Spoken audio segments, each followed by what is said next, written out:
Hello, everyone, and welcome to episode 0012 of the We Know Ball Show. Got a great show lined up for you today. We're going to talk some baby Gronk as well as exploiting your children, kind of that main premise. We're going to talk some baseball, mainly Yankees baseball, but we'll kind of get the talk of the town as far as the teams. Talk a little football, a little bit of NBA. The NBA Finals just wrapped up, kind of talk about that. Nikola Jokic, beast. And yeah, we also have a great interview with one of my former baseball coaches. He also played for the Houston Astros and the Atlanta Braves, the Detroit Tigers, and the Sioux Falls Canaries, Mr. Bo Torbert. So please stick around and enjoy the show. Okay, first on the docket of our esteemed little tidbit in the beginning of every show, debate of wall. We're going to talk exploiting children for views, clout, and money. The big one that's kind of been in the news lately is baby Gronk and his dad. They were recently on a podcast called Bring the Juice, and he's just absolutely feeding him lines. I mean, just not letting the kid say whatever he wants to say, and it's actually super embarrassing. If it were my dad, I don't know what I would do. It's not fair because the dad's obviously trying to do it to gain an advantage in life for himself, get all this money, fame, glory, totally exploiting his kid. Same thing Michael Jackson's dad did, LeVar Ball, just a whole bunch of bad parents. And it's just not right. Let the kid be a kid. If he wants to keep playing football, great. If not, great. Let him do what he wants to do. Don't indoctrinate his life because you named him Madden and he's supposed to be this next Rob Gronkowski. When I know one of my cousins can easily beat him in any game ever. And they're the same age. So I don't think baby Gronk's all that. He's 10. Like Tom Brady when he was 10 wasn't the GOAT. Derek Jeter when he was 10 wasn't one of the greatest shortstops of all time. Aaron Judge was not 6'7" and hitting 62 home runs a year when he was 10 years old. So having your dad just say, oh, you're going to be the greatest football player of all time when you're 10 years old, he may not even want to be a football player, So let's quit trying to get these kids to be forced into something that they don't want to be or they don't want to do. Let them be who they want to be. It's just the kid doesn't look happy the whole time, doesn't look like he even wants to be there. Whenever he gives answers that his dad wants, like it's just so fake and fraudulent, absolutely embarrassing. And seeing guys like a bunch of Barstool guys just absolutely bodying this dude's dad. You can see there's a bunch of DMs that this dad has sent to a bunch of people all across sports media saying, hey, like baby Gronk is trending, put it on, like all this stuff, trying to get shout outs, trying to get clout. Embarrassing. Quit embarrassing yourself, baby Gronk's dad. For real. All right, we're gonna talk some baseball here. Gonna get a little deep, a little personal, because we're gonna start with the Yankees here and how up and down this season is. I mean, yeah, you got the Rays who have an absolute cupcake schedule, first team to 50 wins, cool.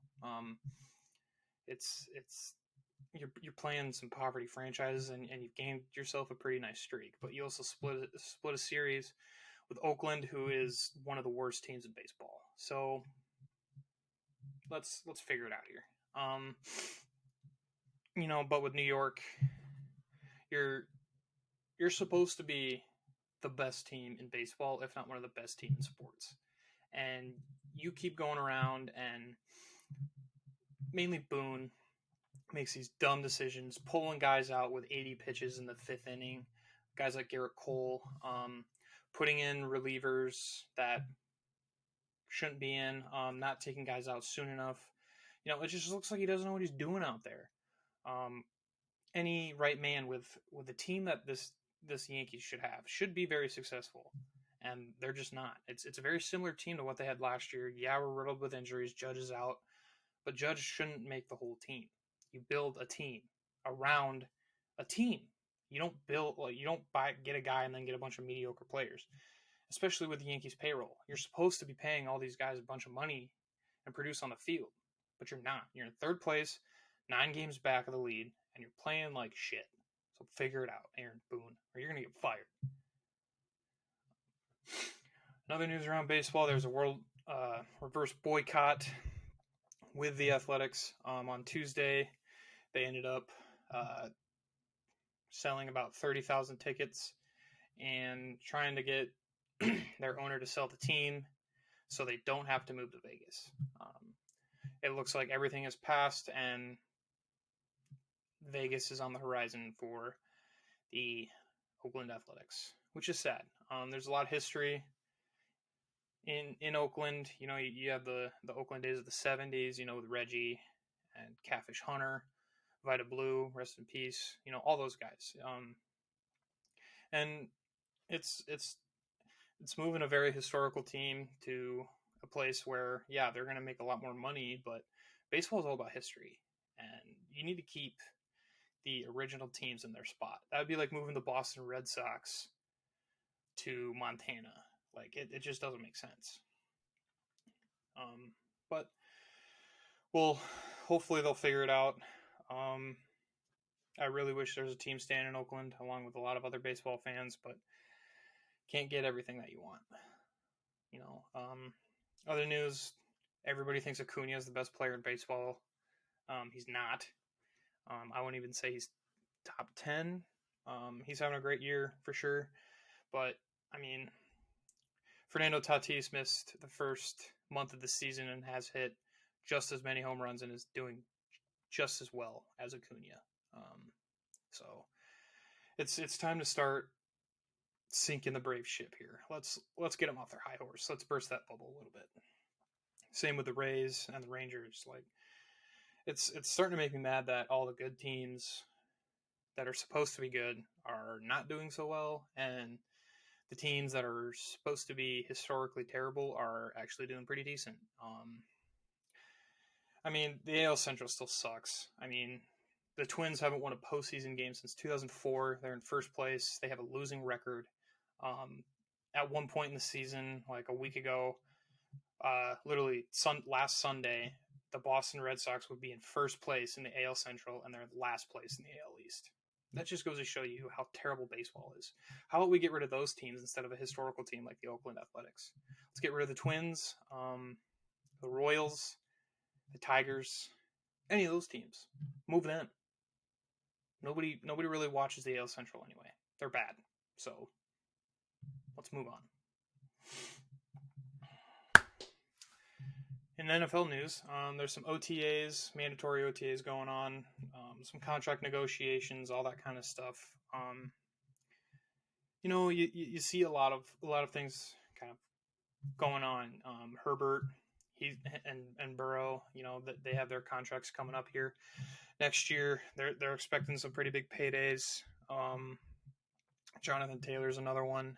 I think he should be a Colt for life. I think a Jonathan Taylor, Anthony Richardson backfield is going to be very dangerous and very deadly in the NFL, especially if they can get a great offensive line help. They should be doing very solid. So I'm very excited to see kind of that.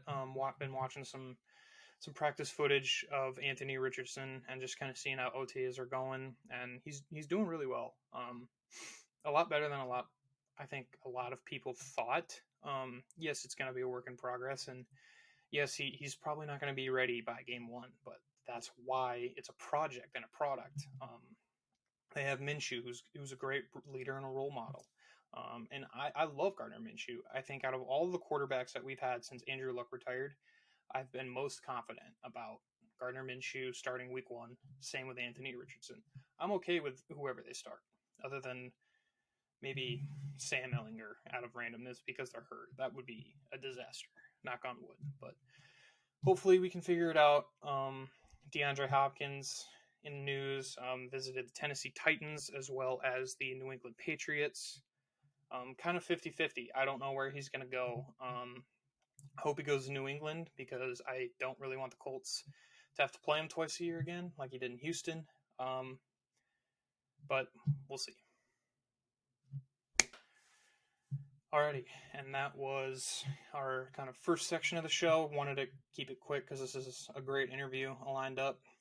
And if you didn't really agree with kind of any of my sayings or topics, just remember you can go ahead and debate a wall. Now, coming up, we have Mr. Bo Torbert. He was one of my baseball coaches back in high school. Learned a lot from him. Not only just baseball, just kind of how to be a man. Treat people right, that kind of stuff. And great man. Please tune in. He's got a lot of key insights. So please welcome Bo Torbert. Alrighty. Today we welcome on the show one of my former coaches from the Sioux Falls Cyclones, Mr. Bo Torbert. He also played on the Houston Astros and the Atlanta Braves farm systems, as well as in the Sioux Falls Canaries Ring of Honor. He has his number retired, and he is a now professional bodybuilder. How are you doing today, Bo? I'm good, Cam. Thanks for having me on, man. Absolutely. So just kind of get started, kind of one of our staple introduction questions. It's called This Magic Moment. It's a moment in sports. Doesn't really have to be baseball, but it's where you became a fan of sports in general. Oh, well, so we met in the Midwest, but I'm from the South, right? Mm-hmm. So, and I'm an Alabama guy. And so in Alabama, you don't really pick. You're born into either you're an Auburn fan or an Alabama fan, right? So I was born into being an Auburn fan since before I could even remember. My father went to Auburn. Our whole family are Auburn fans. So that's just the way it was. And I'm a diehard Auburn fan. And there was no moment other than when I was born. Because you have no choice. War Eagle, baby. War Eagle. Yeah. That's right. Yeah. I still remember. Sorry, I didn't mean to cut you off. No, you're good. I still remember that one time we went to tour the Nebraska football stadium, and you wore your Auburn shirt. So yeah, really that's how we do.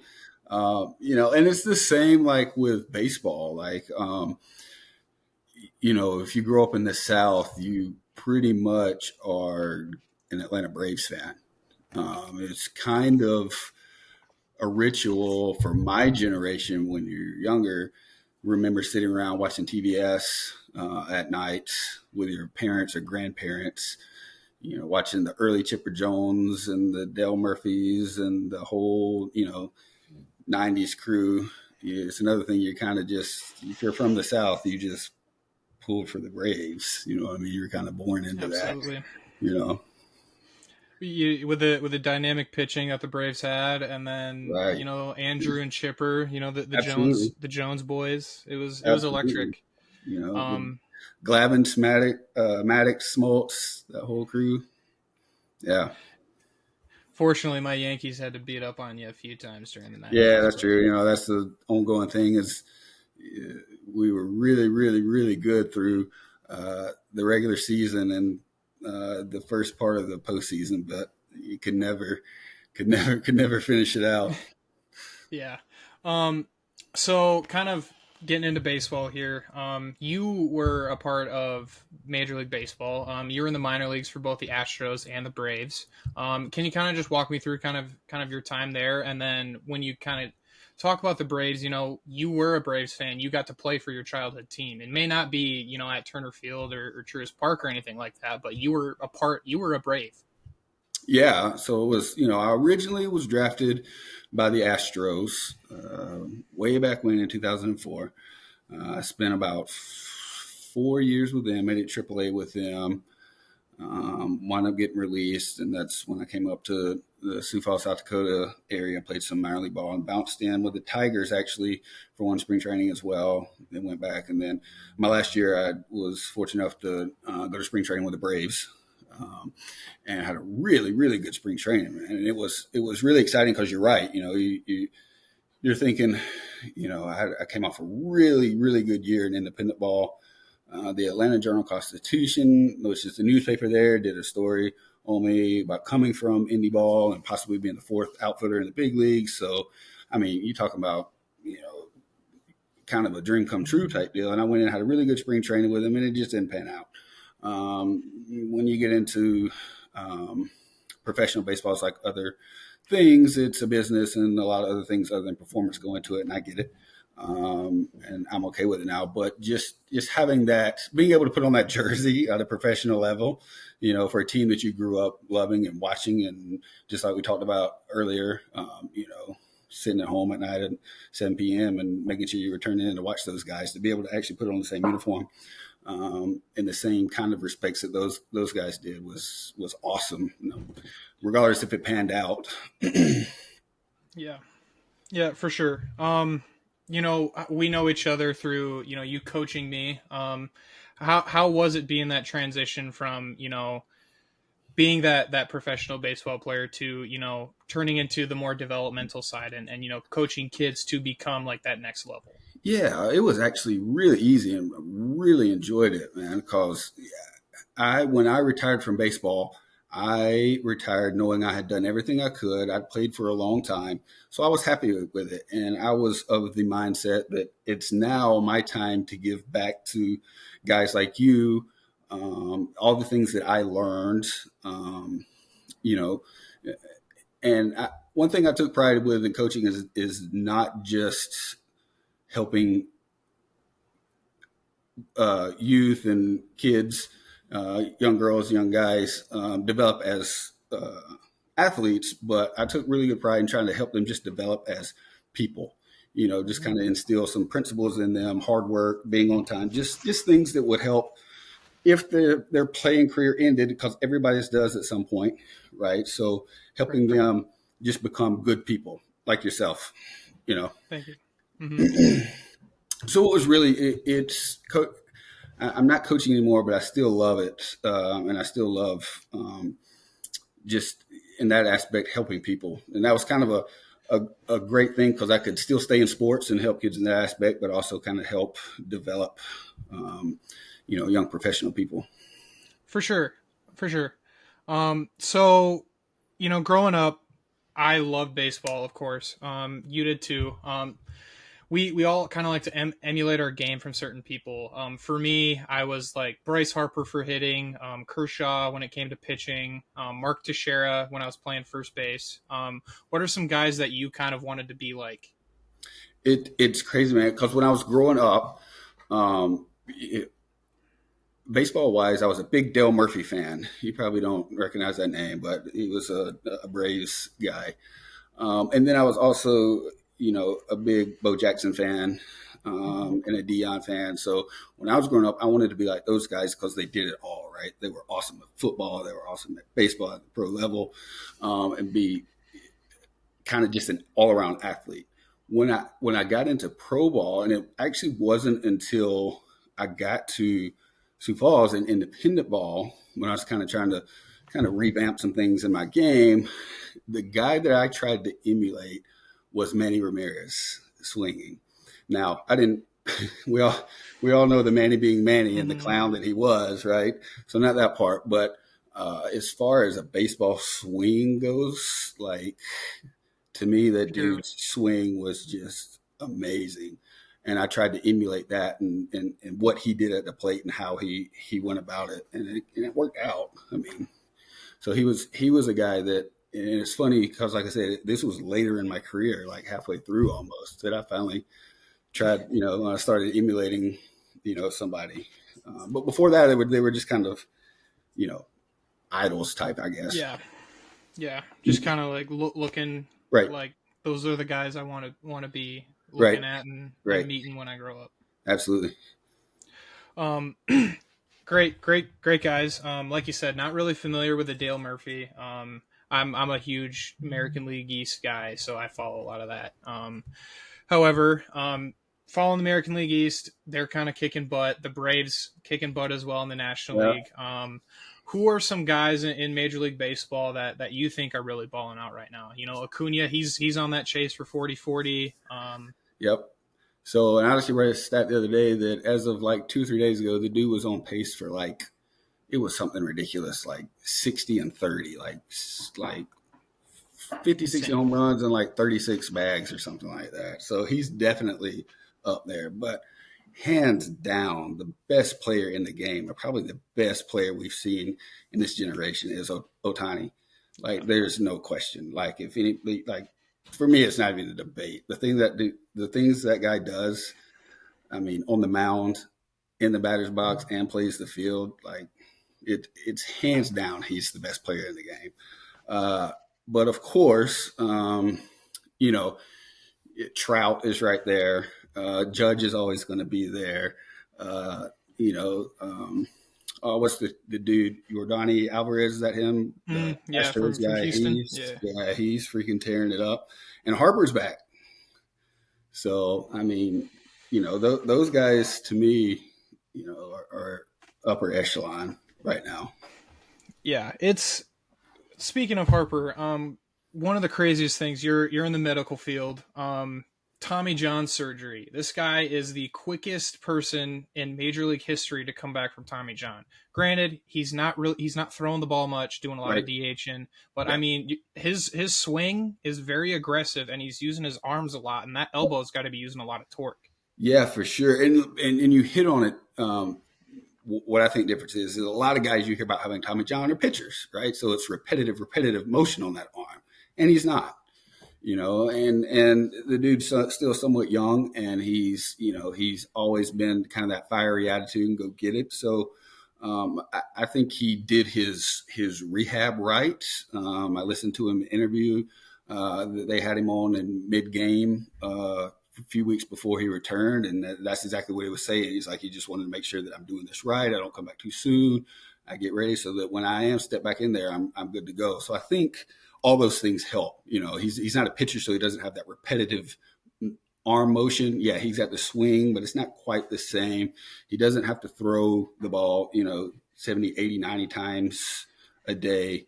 So he gets some rest from that. And then he's just the guy that he's going to work hard for it. So for sure. So kind of moving, we've talked about the guys in the spotlight. Now kind of going through your chronicles and your life through kind of the big leagues as well as coaching, who are some kind of unsung heroes kind of throughout your life, whether it be athletic trainers or, bullpen staffs, something along the lines of that you want to give them a shout out? Yeah, there's really two groups of people that from a baseball standpoint, from a player standpoint specifically, and you hit on one of them for sure, are the athletic trainers and the medical staff, and that they don't get nearly enough recognition. Those dudes are there at the field getting ready for us before all the players get there, and they're some of the last ones to leave. And their main focus is getting you healthy, keeping you healthy, and they get no recognition whatsoever. And they go to school for a long time to do that too, And then the other one that's kind of in the same boat are clubhouse managers. Okay. So, they're the guys that keep help, depending on what level you're at, but how you go. There's guys, I mean, they keep your shoes clean, they wash your uniforms, they wash your, your personal clothes. They make sure you have stuff to eat. Sometimes they pack in your bags if you're at the higher levels, So those guys put a lot of work and a lot of long hours because they're staying there till early hours of the morning washing stuff. They're getting there early. They basically live. Mm-hmm. They literally live at the ballpark and are basically just like the trainers are taking care of you health-wise. They're taking care of everything else for you. So those two positions and don't get nearly enough recognition, but you couldn't make it 3 seasons without them. Absolutely. Yeah. I think kind of to your point with athletic trainers, I mean, when going through kind of college football, like I was in the training room every day just so I could make it through the full season. I mean, even if I wasn't injured, just to exactly. make sure my body's healthy. Exactly. Yeah. Then that's the thing. It's like, it's, prehab, rehab, it's not just, if you get injured, they're there keeping you healthy. It's not only like, that you just come around when somebody gets hurt. No, it's exactly what you said, but All right. Kind of one last thing here before we kind of go a little free roam, is Mount Rushmore. So you've been to Mount Rushmore before, I would assume, living in South Dakota as long as you did. You got four four monuments of the four presidents. This is your choice for a category. We've had everything from, staples of Wisconsin, Chicago, the best quarterback wide receiver duos in NFL history, the Mount Rushmore of the New York Yankees. So you can pick. You have the floor. Oh, okay. So let's do the Mount Rushmore of college football. Ooh, How about that? Okay. So do I need 4 teams here? Yeah, you can pick 4 teams. Okay. So 4 teams, the best teams, in my opinion, in college football. And this aches me to the bone to say this as a diehard Auburn fan. Alabama football. Well, if we're talking about right now, Georgia football as well. Okay. Ohio State, as much as that pains me to say as well. And then, you know what? The fourth one's going to be kind of hard because it's always a toss-up. I don't know. Who would you say for? Michigan's good because they've been there lately, at least yeah. to the college football playoff. Texas or Oklahoma can be solid. They're kind of hit or miss. I'm going to go with Michigan. Okay, Michigan's solid. It's my top 4 as much as it aches me to put Alabama in there. You can't not. I mean, they're one of the best, if not the best program historically. Yeah, Bear Bryant and Nick Saban. It's hard. You put those two together and the runs that they've had. Whew, I'm telling you, that's tough. But you're a big Nebraska guy. You kind of feeling my pain a little bit. Yeah. Only y'all were a little bit more of a powerhouse back in the 90s and early 2000s than Auburn ever was. And yeah, you guys have a little bit more recency when it comes to national championships because you had the Cam Newton year. But we're hopefully on the up and up. I believe in Matt Rule. Hopefully he can turn it around. Been saying it every year, every new coach. So hopefully he's the one. Yeah, I hear you. But go back to when when we did go to Nebraska Stadium. I have a lot of respect for Nebraska's program, their fans. They were all awesome, even though I had my Auburn stuff on. That probably wouldn't have went so well in other stadiums, but yeah, I mean, I had probably the most fun I've ever had, and all my summers ever was just touring and going around all of those baseball tournaments, like from Kansas State to Wichita, right. Lincoln, just so much fun. Yeah, it was.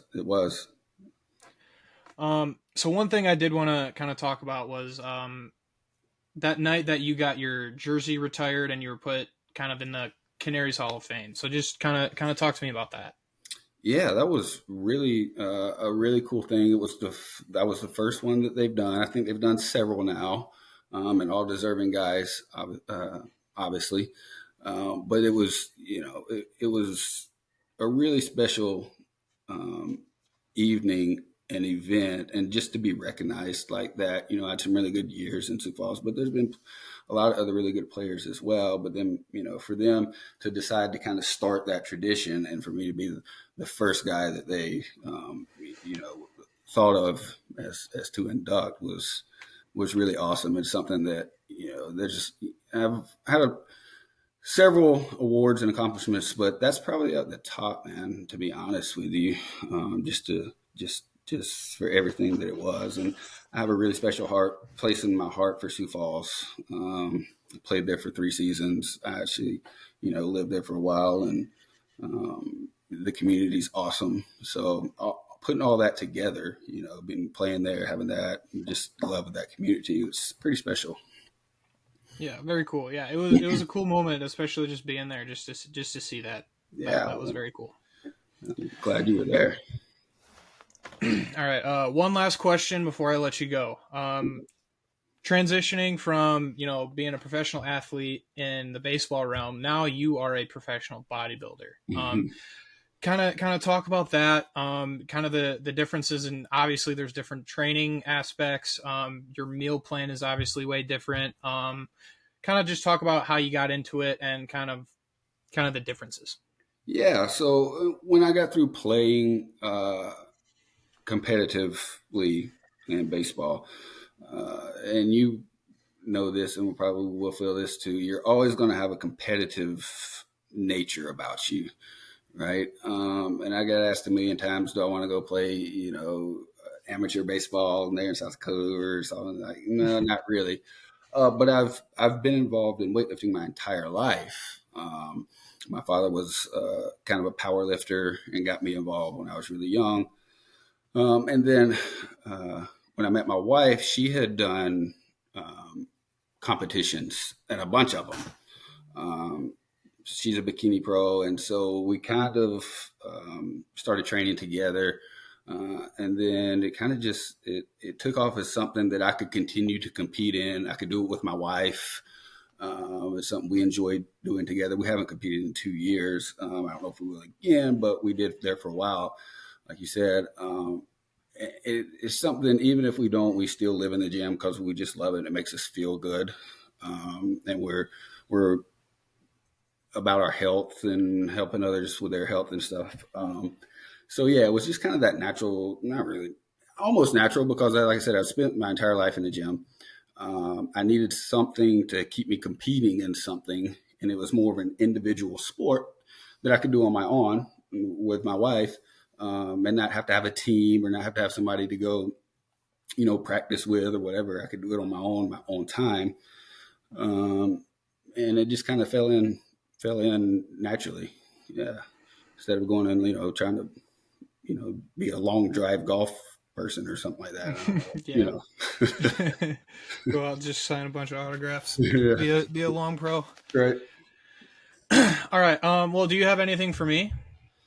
What's going on with you, man? Yeah, Tell us about your life. You get to ask all these questions. Let's tell me a little bit about how I caught up with you now. Yeah, for sure. Well, graduated college Awesome. like a year and a half ago.